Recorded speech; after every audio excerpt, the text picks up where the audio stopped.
Yeah, there's a parent listening to this, and that I'm pretty sure what you just said, because you've gone through the journey and Yeah. your children are about to graduate high school, potentially go to college. There's a parent listening to this who's so discouraged because they're struggling to help their child, and they're struggling as a parent, to help them maybe cope with their new home environment or to really help them process with the trauma that they might have experienced. What words of encouragement can you share with a parent who's listening? Well, a couple of things. First, I guess what I want to first say is you got to take pressure off you as the parent. Well, I use the line that you can't fix your child. So don't take that as your own personal responsibility to fix your child. You can create an environment where they can heal. And that's what we can do as parents. Just create an environment and make decisions of what they can and can't get involved in. So maybe they're not going to get played soccer with all the other kids, or maybe you're going to pick a scout troop or a dance group or a church group that has a little bit more understanding that you can have personal conversations with the leaders, understand what it is and know how to communicate and how to deal with it. So everything that you're involved in, and maybe there's a lot less activities. Maybe there's no videos and cell phones and TVs and the whole thing in the house. The electronics are just another stimulus for them. They don't need. All those things are can help. Um, I'd also like to make a point. This is what we use, and this we get this also from our faith, is that the value of your love is not dependent on your child's response. So in other words, we are so intent on helping our kids, and we do so much sacrificing for our kids, and that when they yell at us or cry at us or throw something or don't do what they're supposed to do, it depresses us because we want that to be fulfilled from the child. But our job is to be fulfilled from above, right? We're doing it not for them, we're doing it for God. And then we're showing that love by giving it to helping those that are less needy. So we always say the value of your love is not dependent on your child's response. If you can figure those things out and be okay with that and just create that environment, you'd be surprised how the kids can grow. And because they're looking to have us yell back at them, right? Because if we yell back at them, that they're back into that mode, saying, "Oh yeah, I proved to everybody nobody loves me," and they don't get better. And we have to. That's the hardest thing. But if we can get over that those two areas, can't fix your child, and that our love is already guaranteed from God, right? He's already adopted all of us. He's into His world, and none of us are worthy. So if we can do that, we can share the same thing with our kids too.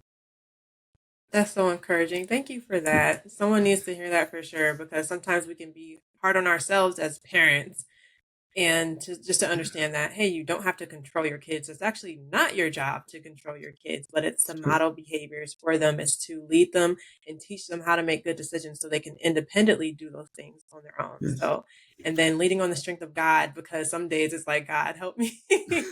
Help So, me. That's all I can say.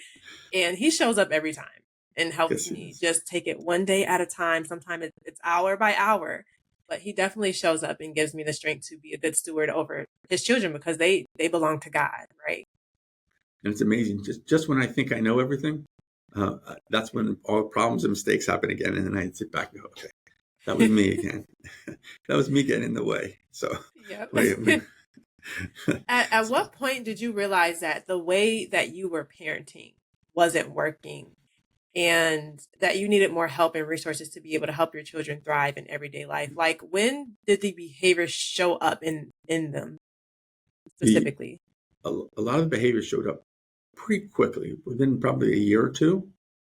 But we didn't know how to. I mean, we knew there was a problem, but we rested back on everything we were taught in past generations, right?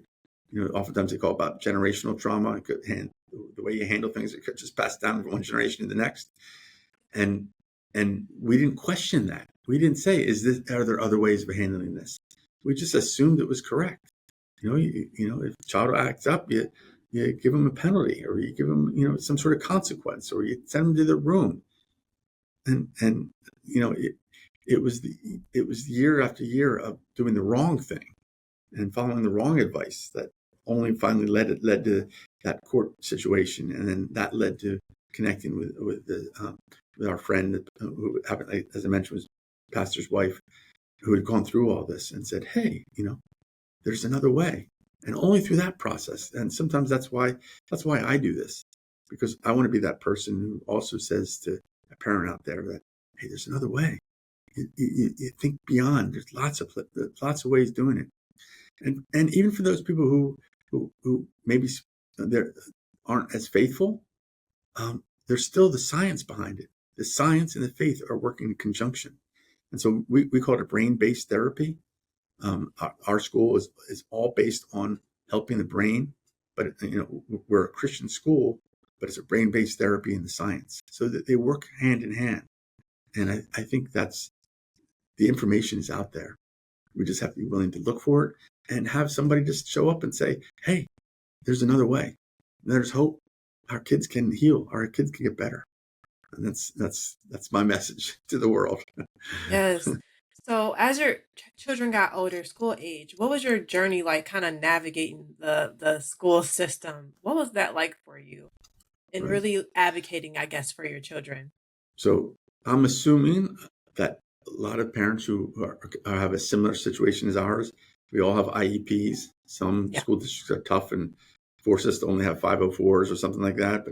But the IEP, this is another process that parents have to learn, is that oftentimes an IEP is run by the school, run by the case manager who thinks they know what's best for your child, and they're telling us what they need and what they should do and how we should handle it.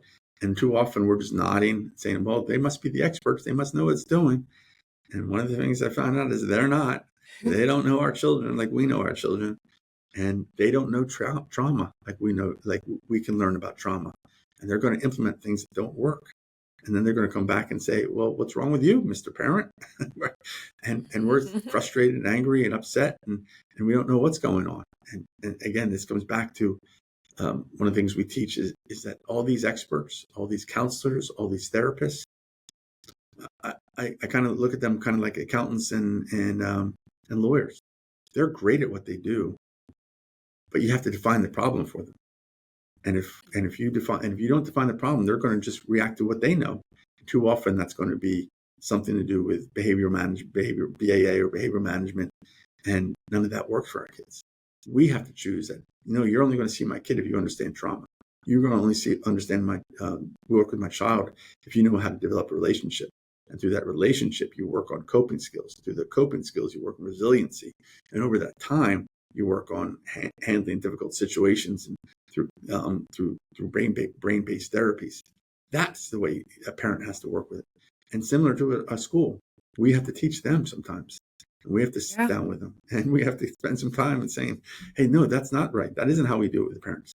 And one of the things I learned about the IEPs, and I'm not an expert in IEP, but I did learn this, that most of the laws that are set up for IEPs will support the parent, not the school. The school will never tell you that. Mm. But if we push it and we don't like what they're doing, we can take it to the next level. We don't have to sign that NORA. We don't have to go with the flow. We can say no. We want to have a mediation. We want to take this to the next level. And most states, the court systems will back us. And so we have to. So if we understand what our kids need, we just have to be insistent that that's what's going to happen. Pleasant, because the school is only going to work with you if we're pleasant. Right. But we have to be insistent that we know what we're doing and we know the direction for our kids. And I'm sure parents are so well educated today, as long as they know what the right system is, the right program for their kids. Sorry, I was going on and on again. Oh no. I actually was going to go into that. So in your book you said that the world school systems are not equipped to handle trauma, and based on my own experience, I have to agree with you on that. So what do you believe needs to be done to change that? Like how can schools better educate and equip administrators, teachers and staff to really handle childhood trauma in an appropriate and effective manner? Great. That's a great question. So I would look at trauma in schools at two levels. One is the teacher level, right? They have to be trained in recognizing trauma, what it is, and how to relate to those kids. Again, teachers are just like the rest of us. We were all taught. that they have to be the authority figure and they have to tell everybody what to do and use consequences as their tool. And that's not necessarily the case anymore. That's really hard, but there are training systems. I mean, our school does that, and there's plenty of places all around the country that do that. And then beyond that, there's also training the administrators, training the healthcare advocates, training the therapists that are in the various Department of Health of each state. At every element, there needs to be an understanding and training of trauma, just like there was 20 or 30 years ago with kids on the spectrum, right? They've done a great job at getting to a certain level, but that's not a cure for all. And we need to do the same thing on the trauma side. The other thing that I think a lot of school administrators don't recognize is there's a lot of different forms of trauma. So they think, again, my kids come from the world of more of neglect because of the adoption process, but other kids come from a horrible school situation, right? A home situation, excuse me. And COVID just even made it worse, because now they're trapped inside of a house that they can't be with peers, they can't be with healthy people, and it's even more difficult. Kids that can't get a decent meal, kids that they can react negatively to something as simple as divorce, right? That in a family, one kid could be fine with it, the other kid could be devastated. Well, it doesn't matter. Every child is separate. Every child is individual. Just because, and they have to be treated that way. And we have to understand all the different levels of trauma and all the different ways that to recognize it. It's going to still be the same solution. Got to be through everything's going to be through relationships. Through relationships, they can learn to trust again and care again and develop relationships again. So hopefully that was helpful. Yes, thank you for that. I really want to stress the importance of parents advocating for their kids. Like, we can't expect a school to tell us everything. We have to educate ourselves. We have to ask questions. We have to exercise like the legal rights that our kids have to receive the best educational experience possible. And many parents don't have knowledge of 504s and IEPs and things like that. Was that something that really helped your kid? And how did you become knowledgeable of it? Did you do your own research? Did you ask questions? It, and in this case, we were lucky enough to connect. It happened because of a community of people at our church that just happened to be really experienced at it, and I didn't even know what these things were, and a lot of us parents don't at the beginning. That's why Yeah. community is so important. That's why we as parents need to be able to be in contact with others who have been going through this journey, because everybody's happy and joyful to pass it on. We might all have our own individual experiences and case study with our kids, but we all need to know these things. Like, what is it in the IEP that they need? How do we develop it? Who's in charge of it? How do we learn about it? And, there's websites out there, and there's groups if it's specific IEP or 504 that they want to get involved in. There's schools in some districts who are going to refuse to give you an IEP. Well, what do you do about it? You just accept Yeah. it, or do you fight? That's and two school districts right next to each other. One could be wonderful for our kids, and the next one could be tough and not helpful at all. How do you respond to it? How do you deal with it? And we're all exhausted because we're all working, and we're all all day long. And the last thing we want to do is come up and have a conversation with somebody else who has conflict, and we just figured, oh, we'll deal with it. But you can't. You got to give this number one priority, because this is their lives, right? And we take on that responsibility. So it's Yeah. hard. You said that Lakeside is like a therapeutic school, but it's also Christian, right? Yes. Wow, we need more schools like that, first of all, because that combines the two. That's so needed. I know, like, within the school districts, parents have to really fight, and they don't even know. Like, they feel like default to the school that's down the block from my house. It's the closest. There's no other option, but there are options, and it's not necessarily private school, but your school district potentially might be able to pay for your child to be placed out of district to go to a therapeutic day school, to where they can get the services they need, the accommodations they need, and they can be successful in school. They will pay for transportation. It's required if they have, at least in my state, I'm in Illinois, if they have an IEP, transportation comes automatically. So if the school is an hour away, hey, the district has to pick up the cost to pay for that.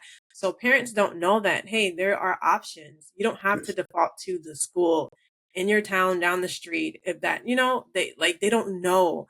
And it is because they do try to place kids in least restrictive environments, but for me personally, I'm like, no, there has to be another option. I refuse to place them and allow them to be re-traumatized because I had to yank my son out of school, homeschool him, and try to find a better option. So sometimes it's just like educating yourself, figuring out what schools and options are, but looking up therapeutic day schools or therapy schools Yes. and stuff like that in your area, and working with the school district.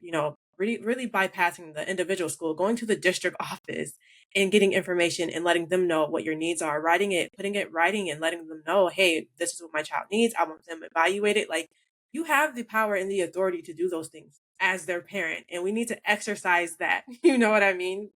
That's that's great advice, and that's exactly it. I know at Lakeside, 90%, 95% of the kids are sent from their school districts. Yeah. So it's all connected, and it's a service because these are kids that can't really thrive at the school, Yeah. and we have to jump in there as parents to say, hey, this isn't the right environment for my child, and sometimes you have to fight for it, Yeah, you and so do. it's because they're not going to give away. The money flows from the state with the child into their school. They're just not going to give it away. we Yep. Yeah. we That's just the reality. So we just got to fight for it and make it happen if that's what our kids need.